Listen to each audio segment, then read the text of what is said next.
ወገኖች መንጋቱ አይቀርም። ህሊናችሁን ግን አሻግራችሁ ተመልከቱት። የነገ ሰው ለመሆን አስቡ። የመሸ ሳይነጋ አይቀርም፣ የነጋም ሳይመሽ አይቀርም። አሁን መሽቷል ብላችሁ ራሳችሁን ዘረኛ አታርጉ። ነገ ይነጋል። ስለዚህ ምን ነው እየናገርኳችሁ ያለ ራሳችን ከጽድቅ ዘር አግብተን መቁጠር አለብን፣ ከስጋ ዘር አይደለም። በጽድቅ ዘር የተቆጠረ ሰው ምንጊዜም ድል ነሽ ነው። ነገም ከነገ ወዲያ ነገ ምላስ ታስሮ በሞት መወሰድ አይቀር።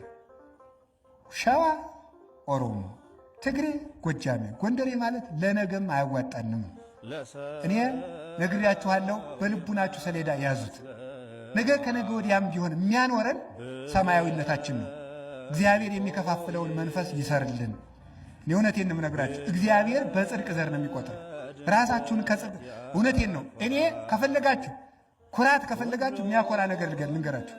እኔ የዮሐንስ አፈወርቅ ልጅ በሉ፣ እኔ የቅዱስ ቄርሎስ ልጅ በሉ፣ እኔ የገብረ መንፈስ ቅዱስ ልጅ፣ እኔ የተክለ ሃይማኖት ልጅ በሉ፣ እኔ የጳውሎስ ልጅ በሉ፣ እኔ የነቢያት ዘር በሉ፣ እኔ የክርስቶስ ልጅ በሉ፣ እኔ የቤተ ክርስቲያን ልጅ በሉ።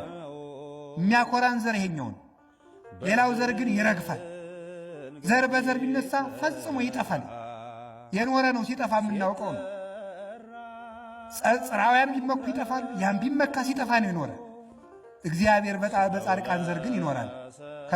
ከጻድቃን ዘር እግዚአብሔር አግብቶ ይቁጠረን።